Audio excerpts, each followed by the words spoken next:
전능하신 하나님을 찬양하고 경배를 드립니다. 하나님, 이 시간 예배하는 우리 가운데 임재해 주시고 우리 예배를 통해서 영광 받아 주시옵시며, 우리가 간구한 모든 기도와 또 우리가 안고 있는 여러 가지 문제들 주님의 음성으로, 주의 말씀으로 하나님 해결되고 치유되는 은혜가 있게 하여 주시옵소서. 예수님의 이름으로 기도하옵나이다.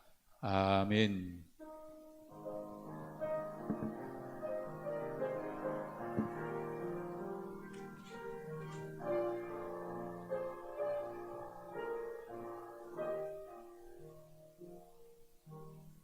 하나님의 말씀 우리 함께 봅니다. 창세기 6장 5절부터 8절, 그리고 9장 13절부터 17절까지 두 곳입니다.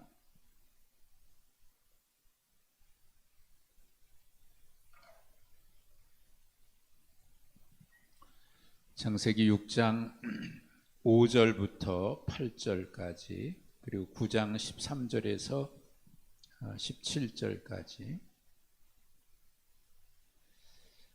6장 5절부터 교독합니다. 여호와께서 사람의 죄악이 세상에 가득함과 그의 마음으로 생각하는 모든 계획이 항상 악할 뿐임을 보시고,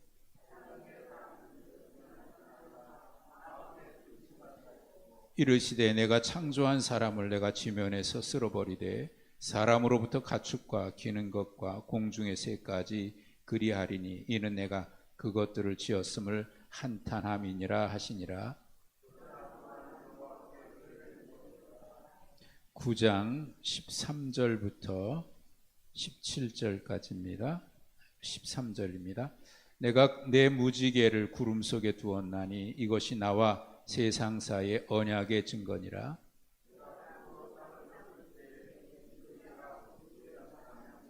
내가 나와 너희와 및 육체를 가진 모든 생물 사이에 내 언약을 기억하리니 다시는 물이 모든 육체를 멸하는 홍수가 되지 아니할지라.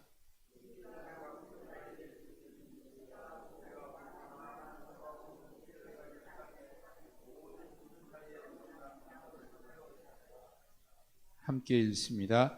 하나님이 노아에게 또 이르시되 내가 나와 땅에 있는 모든 생물 사이에 세운 언약의 증거가 이것이라 하셨더라.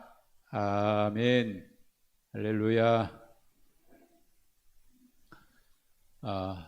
지난주 창세기 1장부터 3장 이어서 오늘은 6장부터 9장까지 노아와 노아 홍수, 그리고 노아 홍수 심판 이후에 하나님께서 무지개로 언약을 주신 그 내용을 우리 함께 봅니다.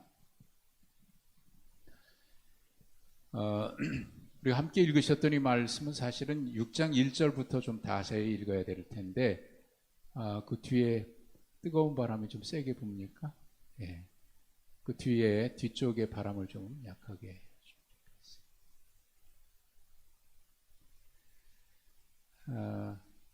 여러분, 이 본문을 읽으면서 여러분 어떤 생각이 드세요? 이 본문의 느낌. 예. 특별히 5절, 6절에 있는 말씀을 보면은 하나님께서 사람의 죄악이 가득한 것을 보시고 또 생각한 모든 계획이 악한 것을 보시고 사람 지으셨음을 한탄하시고 근심하셨다 그랬거든요. 한탄하시고 근심하셨다. 창세기 1장에는 하나님이 세상을 창조하신 후에 보시기에 좋았더라 그랬는데, 오늘 본문에는 하나님께서 사람 지으신 것을 한탄하고 근심하셨대요. 한탄하고 근심하셨대요. 좀 오죽했으면 그럴까 싶은 마음이 들어요. 한탄하고 근심하셨다. 그게 한탄하셨다는 얘기가 뒤에 우리가 읽었던 말씀에도 또 나옵니다만은 6절에 한탄하셨다는 말씀이 계속 나오고, 근데 이 한탄, 하나님이 한탄하고 근심하셨다. 혹시 여러분 이 표현이 인간의 감정하고는 좀 차이가 있긴 한데 하나님이 근심하셨다, 한탄하셨다, 탄식하셨다, 후회하셨다, 뭐 그런 느낌인데, 하나님의 어떤 마음이 여러분 느껴지십니까? 다 쓸어버리겠다라고 이렇게 말씀을 하시는데, 지면에서 다 쓸어버리겠다. 근데 이 말씀에서 오죽하면 그러셨을까 싶은데, 근데 거기에는 도리어 하나님의 정말 안타까운 마음이 느껴지는 거예요. 안타까운 마음. 사랑하기 때문에 안타까워하시는 그 마음. 하나님의 형상을 따라 지음받은 인간인데 그 인간 지으셨음을 한탄하고 근심하셨다 하는 것이 다 죄가 가득하고 계획이 항상 악하고 너무 물로 다 쓸어버리겠다고 하실 만큼 이게 하나님의 아픔이에요. 하나님의 안타까움, 사랑의 마음, 그게 느껴지는 거예요. 더 이상 이제는 소망이 없어 보입니다. 자, 그런데 그런 시대에 온 세상이 5절에 보시면 사람의 죄악이 세상에 가득했다 그랬거든요. 하나님의 근심하고 한탄하실 만큼. 자, 그런데 이제 소망이 없잖아요. 하나님 다 쓸어버리겠다고 하시니까. 그런데 그런 가운데 오늘 읽었던 말씀의 8절에 보면 뭔가 새로운, 뭔가 그래도 희망을 가질 수 있는 그런 말씀이 기록이 되어 있는데, 노아는 여호와께 은혜를 입었답니다. 노아는 은혜를 입었답니다. 그가 하나님께 은혜를 입은 이유는 9절에 보면 이런 설명이 나와 있어요. 의인이고 완전한 자래요. 그 당대에 하나님과 동행했답니다. 또 22절 말씀에 보면 그가 하나님과 동행하고 의인이고 완전한 자라고 하는 표현이 어떤 면에서 그것을 보고 그렇게 표현했냐, 우리가 추측할 수 있는, 짐작할 수 있는 표현이 있는데, 22절에 하나님이 자기에게 명하신 대로 준행했다, 그런 말씀. 자, 여러분 여기까지 이 장면에서 한번 생각해 보세요. 그 시대의 배경과 그 시대의 상황과 노아의 삶을 한번 비교해 보십시오. 세상이 죄악이 가득했는데 노아는 하나님의 은혜를 입은 거예요. 하나님과 동행하고 말씀을 준행한 거예요. 어떤 느낌이 드십니까? 이렇게 살기가 쉬웠을까요? 어떤 면을 보면 노아는 참 힘들었을 것 같은 생각이 들어요. 외로웠을 것 같기도 하고. 그러니까 세상에 죄악이 가득한 거예요. 그런데 노아는 하나님과 동행했답니다. 노아 한 사람은 하나님과 동행했답니다. 그 시대의 흐름이 있어요. 전반적인 세상의 분위기가 있어요. 사람들마다 살아가는 가치관이 있고 그 환경적인 그 분위기가 있잖아요. 그런 가운데서 한 사람 하나님의 말씀대로 산다. 굉장히 외롭고 힘들고 어려운 거죠. 요즘 우리 청년들이 대학교에 들어가서 기독교인이라고 하는 것이 드러나면 친구들이 이제 뭐 조롱하고 비난하고 기도하는 거 보면, 야, 예전에도 그러긴 했습니다만, 예전에 밥 먹기 전에 기도하고 나면 짓궂은 친구들이 도시락을 싹 빼앗아 가는 경우가 있어요. 눈 뜨면 없어요. 그렇게 약 올리는 거지. 근데 지금은 그런 정도가 아닌 거죠. 그래서 기도하는 것도 펴내고 기도하기가 어렵다. 자, 그런 그 정도긴 한데 이 시대하고 완전히 비교 정확하게 시대 비교가 될 수 있을지 모릅니다만 다 그냥 그렇게 살아가고 있는데 그 중에 한 사람 노아가 하나님의 말씀대로 하나님과 동행하며 살았다. 굉장히 쉽지 않았을 것 같은 느낌이 있지 않습니까? 그럼에도 불구하고 그렇게 살아갔다는 거예요. 자, 그리고 거기에 아주 간단하게 노아는 하나님께서 자기에게 명하신 대로 준행했다 그랬는데 그 말씀은 이제 물로 심판할 테니까 산에다가 방주를 만들으라고 하는 그 말씀이잖아요. 이걸 그대로 준행했다 그랬어요. 이걸 우리는 말씀에 순종했다 이렇게 표현할 수 있겠습니다만은 그렇게 하기는 좀 너무 단순한 것 같아요. 그 말씀대로 준행했다라고 하는 게 그냥 순종했다 이렇게 표현할 수 있을까요?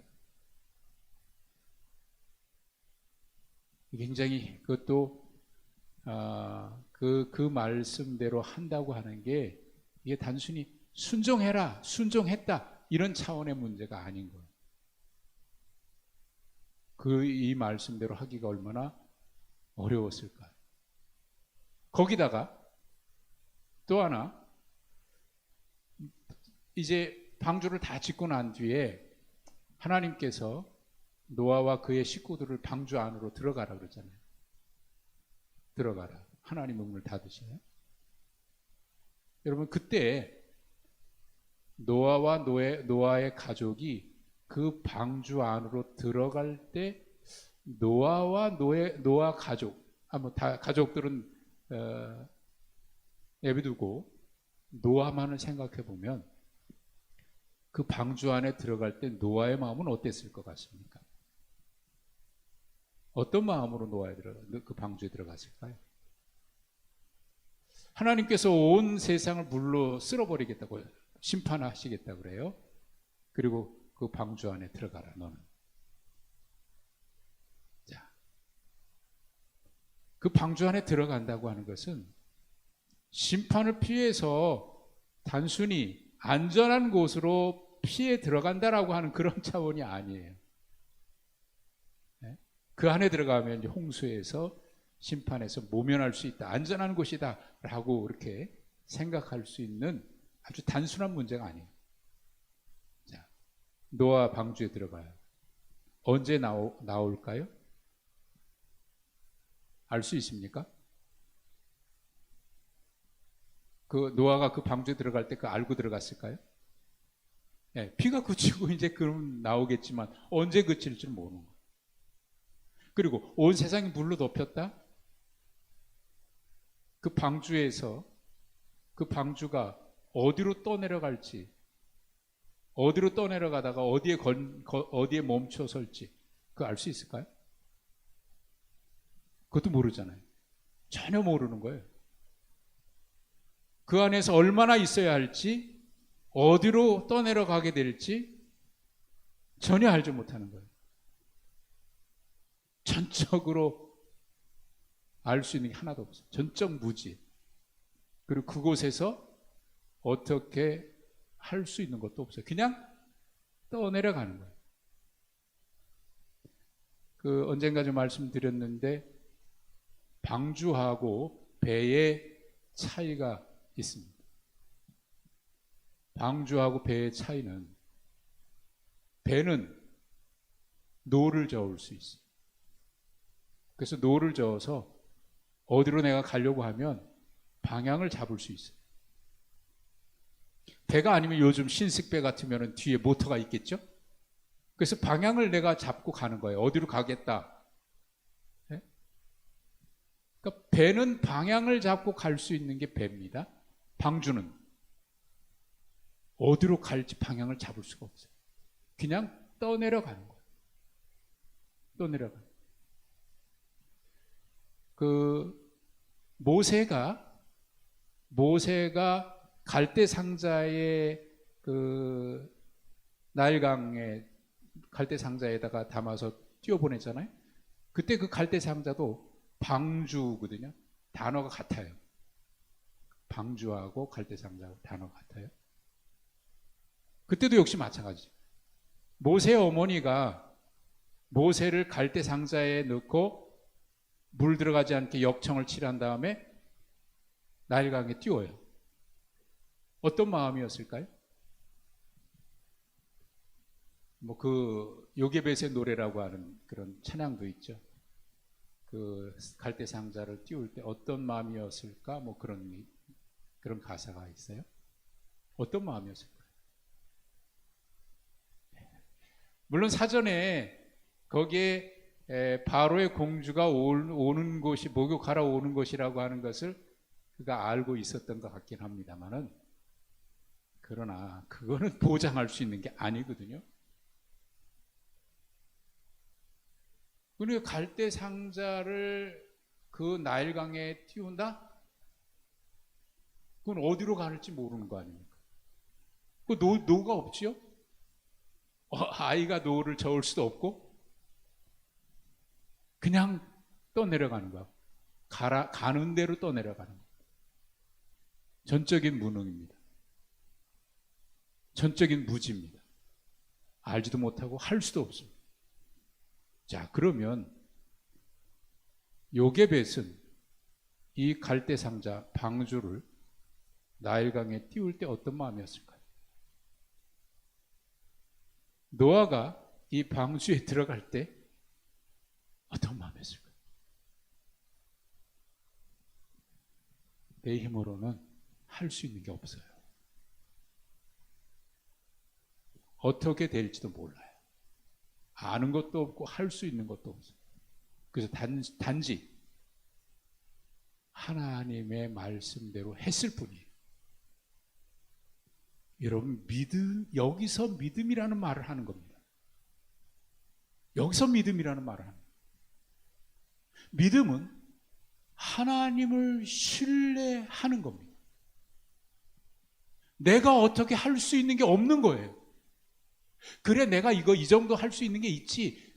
내가 할 수 있는 게 있고 내가 아는 게 있기 때문에가 아니라 나는 전혀 모르고 할 수 있는 것도 없습니다. 단지 하나님이 하라고 하셨으니까 그 하나님을 신뢰하고 그저 그렇게 했을 뿐이에요. 그게 믿음인 거예요. 요게벳도 갈대 상자를 나일강에 띄울 때는 그냥 하나님께 맡긴 것 같아. 하나님, 이제 제가 할 수 있는 건 다 했습니다. 3살 때까지 이제 뭐 더 이상 집에서 키울 수 없잖아요. 그가 할 수 있는 거라고 하는 것은 갈대 상자 만들었고 거기에 물 들어가지 않게 해서 역청 칠한 것밖에 없지요. 그리고 그거 띄운 거예요. 그 이후부터는 내가 할 수 있는 게 없어요. 어쩌면 요게벳은 그때 이 갈대 상자를 나일강에 띄울 때 하나님께 이제 맡겨버린 거예요. 하나님, 이제는 당신이 하십시오. 제가 할 수 있는 일은 아무것도 없습니다. 하나님께 맡겨. 여러분, 이럴 때 믿음이라는 말을 써요. 이럴 때 믿음이라는 말을 써요. 그게 하나님을 신뢰하는 거예요. 방주 속에 들어가면 거기에서 그가 할 수 있는 일은 아무것도 없지. 견디는 것밖에 없죠. 음식 뭐 먹을 수 있을 만큼. 가다가 어디에 멈추게 될지 알지 못하지만 그때까지 살아있으면 다행이고, 할 수 있는 게 없어요. 그냥 맡기는. 그러니까 저는 여기서 아까도 말씀드렸습니다만 요게벳이 그 갈대 상자를 나일강에 띄운 것은 하나님 품에 맡긴 거와 같다라고 말씀드렸는데, 방주에 들어가는 것도 그러지 않았을까 싶어요. 하나님, 내가 할 수 있는 것은 아무것도 없습니다. 그저 주님께 맡깁니다. 주님이 심판하신다고 하셨고, 그래서 방주를 만들라고 하셨고, 저는 그다음 말씀대로 했을 뿐이고, 그리고 들어가라고 하니까 들어갑니다. 이제 내가 할 수 있는 일은 다 했습니다. 이제 주님께 맡깁니다. 그러니까 이걸 그냥 단순히 순종이라고 말하기는 너무너무 부족한 거예요.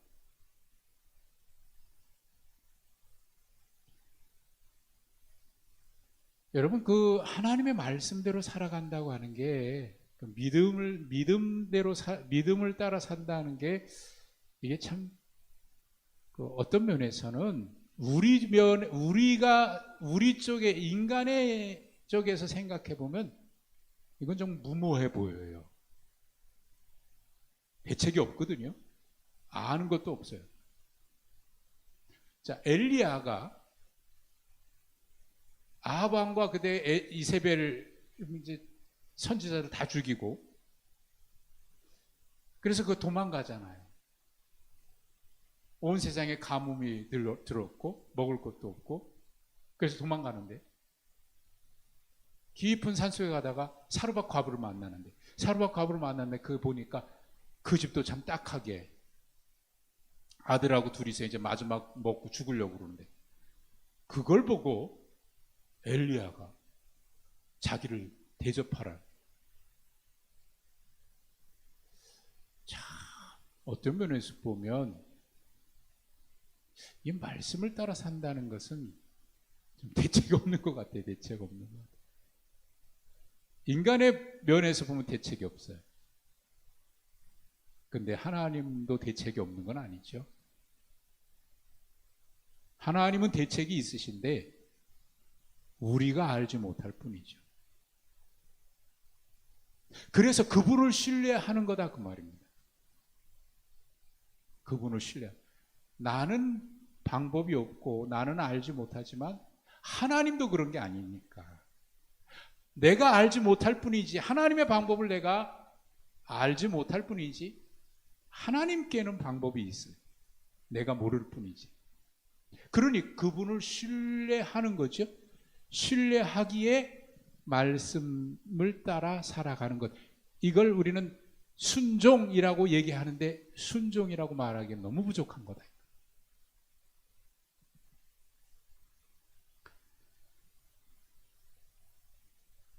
오늘 여기에 노아를 하나님이 보신 거예요. 그 온 세상에 죄악이 가득한데 하나님은 하나님께, 노아만은 하나님의 은혜를 입었거든요.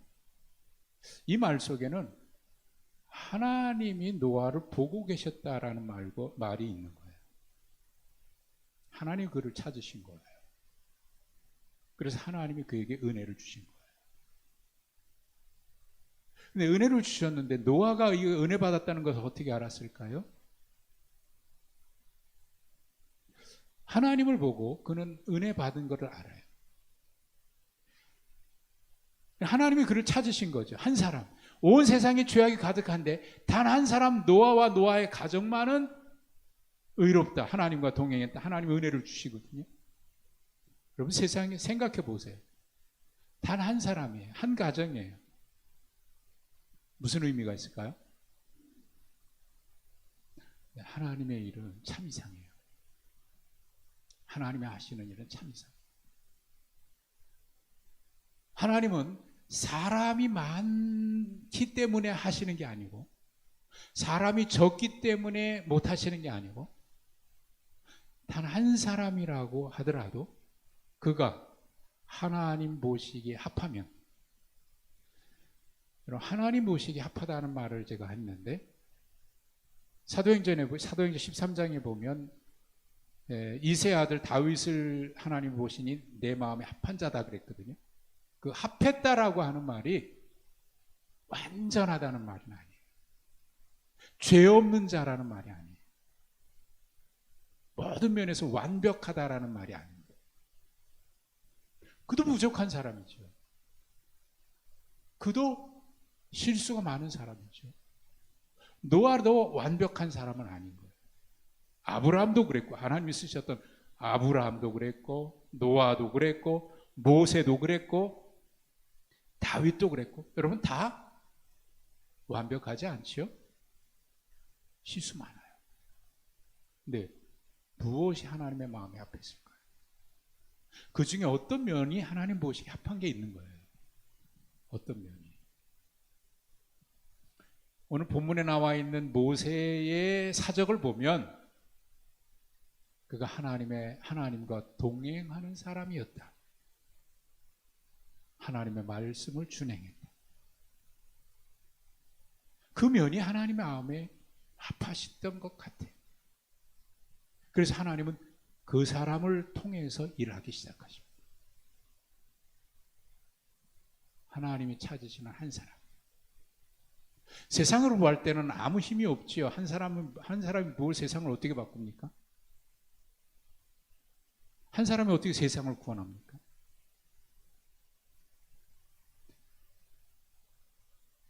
나는 세상을 구원하려고 한 게 아니고, 나는 세상을 바꾸려고 한 게 아니고, 다만 하나님의 말씀을 따라 살았을 뿐이다. 이게 믿음의 사람들의 고백인 거예요. 내가 이렇게 하면 세상이 바뀌고, 내가 이렇게 하면 세상이 달라질 것이다 라고 하는 그런 기대가 아니라, 그저 하나님 앞에, 그 말씀 앞에 순종했을 뿐이다. 하나님 말씀을 따라 살아갔을 뿐이다. 그런데 하나님 그걸 기뻐하시는 거예요. 노아가 하나님의 말씀을 따라 살아갔을 때 내가 이렇게 함으로 세상이 구원을 받을 거라고 하는 그런 기대를 가지고 했을까요?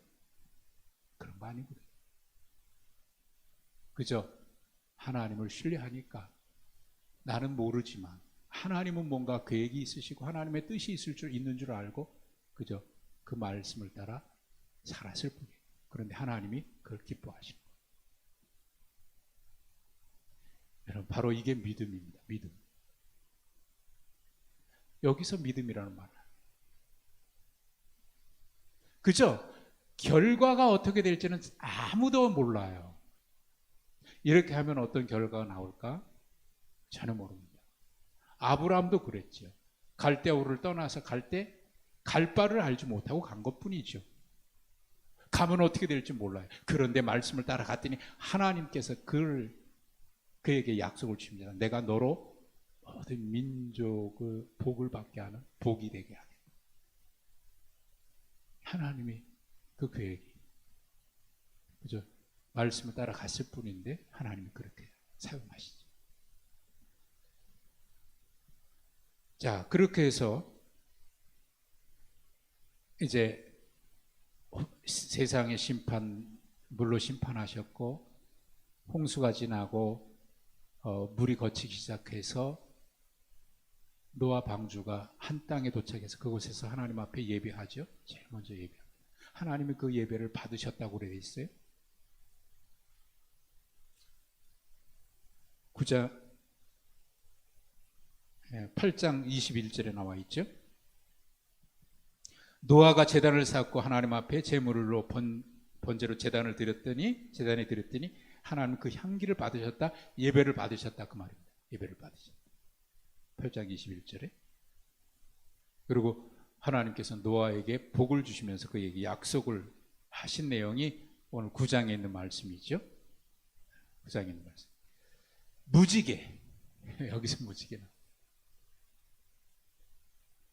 여러분 전에도 제가 몇 번씩 질문했던 질문이니까 아시겠습니다만 무지개가 그 전에도 있었죠. 이때 처음으로 무지개가 생겼을까요? 저는 아니라고 생각해요. 왜? 무지개는 햇볕과 물방울 분자가 조합이 되면 나타나는 현상이잖아요. 그러니까 무지개는 그 전에도 있었던 거예요. 빛이 있었죠? 물이 있었죠? 물방울이 있죠? 그러니 무지개가 그 전에도 있었겠죠. 그런데 그 전의 무지개와 이후의 무지개가 달라진 게 있어요. 뭐가 달라졌을까요? 그 전에는 그냥 무지개지만 이후의 무지개는 하나님께서 거기다가 언약의 의미를 부여해 주십니다. 이게 다른 거예요. 여러분, 베드로가 예수님 부인하다가 닭 울음소리 듣고 예수님과 눈이 마주치고 나서 밖에 나가서 통곡하며 울었잖아요. 지금 지난번에 우리 성지 답사팀들을 가서 보셨지만은 그 베드로 통곡교회에 보면 제일 꼭대기에 우리는 십자가 있지만 그 꼭대기에 뭐가 있었죠? 닭이 있었죠. 닭우름교회라고 얘기해요. 닭이 귀한 게 아니죠. 뭐 생명이, 그것도 생명이 있으니까 귀한 거지만 닭이 거룩한 것도 아니고, 그 전에 닭하고 그 이후에 닭하고 베드로가 닭을 볼 때 똑같이 봤을까요? 그 전과 이후는 다르게 봤을 거예요. 그 전에는 그냥 닭이지만 이후에 닭을 볼 때는 주님, 내가 주님을 모른다고 3번씩이나 부인해요. 저 닭소리, 그 닭소리 들릴 때마다, 새벽녘마다 닭소리가 들리니까, 하루에도 몇 번씩 닭소리가 들리니까, 그때마다 베드로는 그 소리를 들을 때마다 무슨 생각했을까요? 그때 그런 생각하지 않았을까요? 다른 거예요, 다른 거예요. 거기에 어떤 언약이 담기고 거기에 어떤 의미가 들어, 영적인 의미가 있으면 그 전과 똑같질 않아요. 우리가 예수 그리스도를 만나고 난 뒤에도 그래요. 내 모습은 그대로지만 예수 그리스도를 만나고 난 뒤에 나의 삶은 다른 거지요. 은혜를 깨닫고 말씀을 깨닫고 난 뒤에는 이전과 이후가 다른 거지요. 분명히 다른 겁니다. 분명히 다른 거. 그러니까 무지개가 그전에도 저는 있었다고 생각해요. 왜 그 성경적이지 않은 얘기를 하느냐? 뭐 그렇게 얘기하는지 모르지만 그전에 있었다고 하는 얘기가 없으니까 이때 처음 생긴 거라. 아니, 무지개라고 하는 자체가 이미 햇빛도 있고 물방울 분자 물도 있고 수면도 있고, 수면에 운행 위에 이 운행하고 있으니까 빛이 물이 있고 무지개 있는 거죠. 성경에 무지개라고 하는 단어가요, 오늘 본문에 3번 나오고 요한계시록에 2번 나와요. 창세기와 요한계시록에 2번, 3번, 2번 이렇게 나와요. 그 전에도 있었지요. 근데 이후에는 달라요. 이후에는 무지개가 보면, 여러분은 무지개 보면 무슨 생각하시나요? 혹시 하나님의 말씀이 생각나나요? 이 말씀이 언약, 하나님의 약속. 그러니까 성경을 전혀 알지 못하는 사람은 그냥 무지개 아름답구나, 7 색깔 무지개, 빨주노초 파남보, 아름답구나, 그것만 생각할 수 있겠죠. 그러나 우리는 아름답다 와 함께 동시에 하나님을 생각해요. 하나님의 말씀이 생각나요. 근데 그 무지개가 오늘 성경에는 참 이상한 표현이 있는데, 13절에 보면 무지개를 어디다가 두셨다고요? 구름 속에 두셨다고 그래요. 또 14절에 보면 무지개가 구름 속에 나타납니다. 16절에도 무지개가 구름 사이에 있으리니. 무지개가 나오는 말 구절마다 다 뭐 동시에 나오냐면 구름과 동시에 나와요. 구름과 무지개, 구름과 무지개, 구름 속에 무지개가 돼요. 구름. 무지개가 언제 떠오릅니까? 비가 그치면서 구름이 걷히면서 무지개가 짠 나타나요. 이 구름, 먹구름, 시커먼 구름, 그게 거치면서.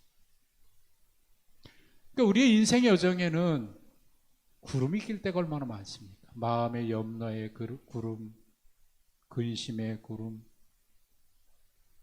먹구름이 우리의 인생에 두려울 때가 얼마나 많아요. 그래서 그 먹구름을 볼 때마다 우리는 한숨 짓고요, 탄식하고요, 소망이 없어요. 캄캄합니다. 왜 내 인생에는 이렇게 먹구름이 가득할까? 하나님, 왜 내 인생에는 이런 고난이 많습니까? 왜 내 인생에는 이런 어려움이 많습니까? 하나님, 남들은 다 괜찮은 것 같은데 왜 나에게는 이런 시련이 이렇게 많습니까? 하나님, 나에게 찬란한 태양이 비치는 그런 인생은 언제 올까요? 언제 이 먹구름이 거칠까요? 계속 구름만 있어. 구름. 삶이 캄캄합니다. 희망이 보이지 않습니다. 그런데 무지개 그 구름 뒤에는 언제나 무지개가 있는 거예요. 구름과 무지개는 항상 같이 있어요. 오늘 3번 무지개가 나오는데 3번 무지개 나올 때마다 다 구름과 함께 나와요. 구름 속에 구름 속에 구름 속에. 왜 하나님은 구름 속에 두셨을까?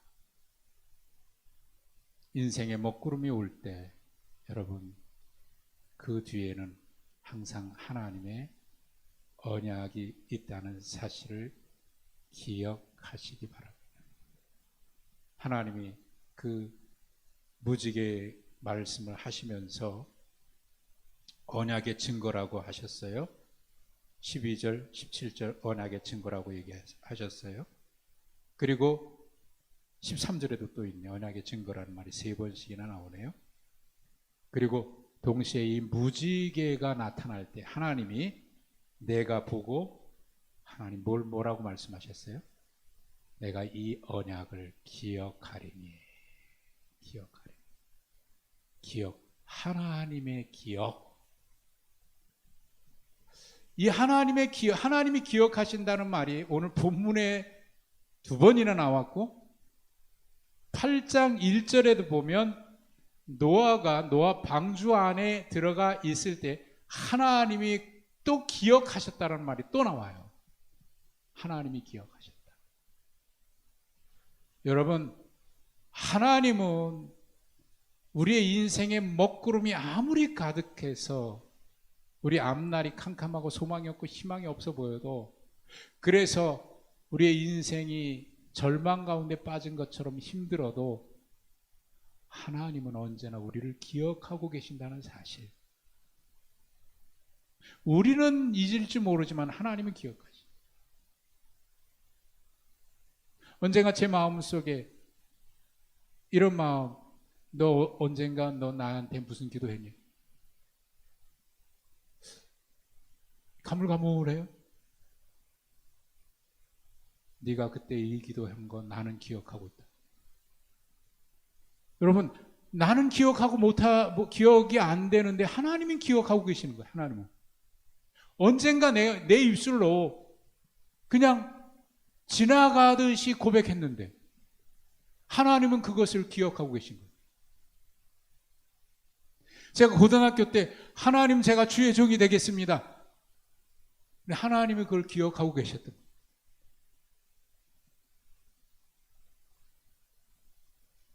여러분이 주님 앞에 주님 내가 이러이러하겠습니다 하고 서원한 것이 있다.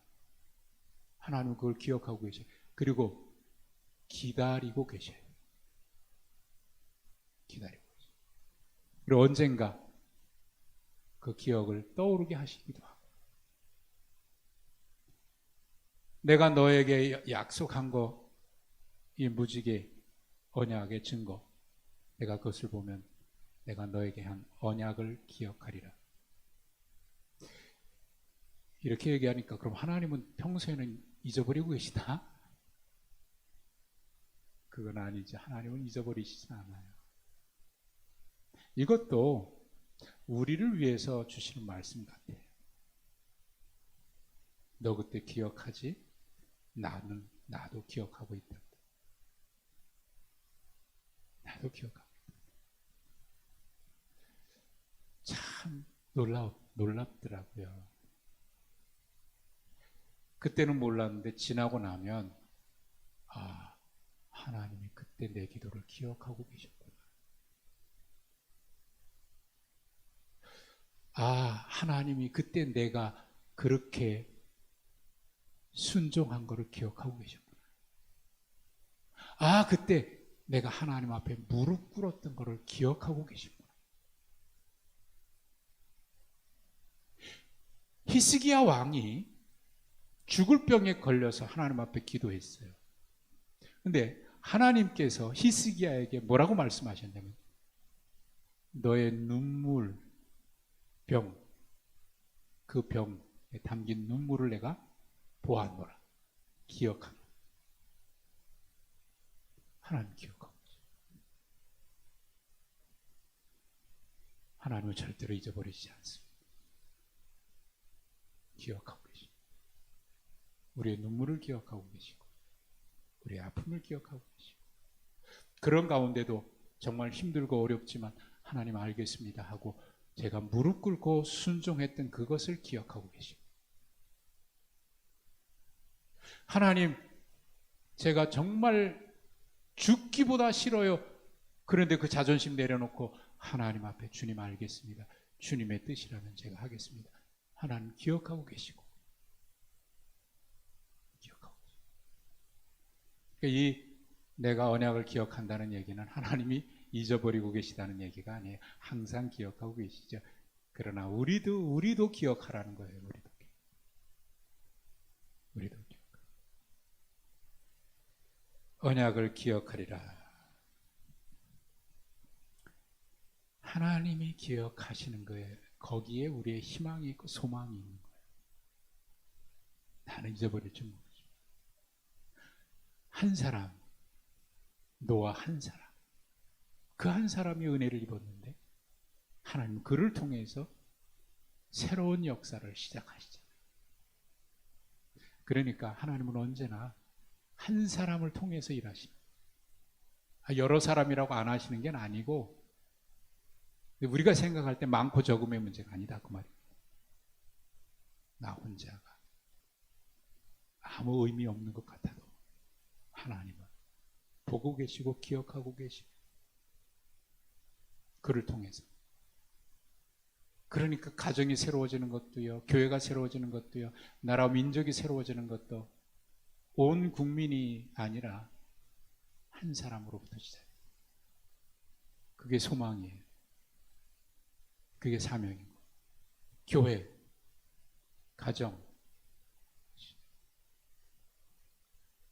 하나님이 기억하시는 사람. 그 찬양 있죠. 주님이 기억하시면 좋거든요. 여러분 우리가 믿음으로 사는 건 바로 그런 겁니다. 하나님 앞에 우리가 어찌할까? 아무것도 이거 해가지고 무슨 소용이 있을까? 아니요. 그 결과는 우리에게 막 있지 않습니다. 하나님 앞에 그저 신뢰하고 그 말씀대로 준행하고 난 뒤에는 하나님이 하시는 거예요. 방주에 들어가고 난 뒤에는 하나님이 하시는 거예요. 갈대상자 물에 띄우고 난 뒤에는 하나님이 하시는 거예요. 하나님. 이게 신비죠, 신비. 자, 그렇게 새롭게 시작이 하나님이 새로운 노아를 통해서 새롭게 시작하시는데 그런데 그 뒤에 보면 그 약속을 믿지 않고 살아가는 사람들이 또 나타나죠. 11장 3절 4절에 보면은 바벨탑을 쌓는 사람들이 있는데 그 사람들은 하나님의 이 언약의 약속을 안 믿어요. 물로 심판하지 아니하리라 주님이 말씀하셨는데 무지개 언약 주셨는데 안 믿어요. 그래서 뭐라 그래요? 야, 바벨탑을 쌓자. 물로 심판해도 까딱없게 하늘 꼭대기까지 가자. 하나님의 약속을 안 믿는 사람들이죠. 그 이후에도 그렇게 나와요. 지금과 노아의 시대를 비교하면 어떨까요? 노아의 시대와 우리가 살아가고 있는 이 시대를 비교해 보면 어떨까요? 이 시대는 어떨까요?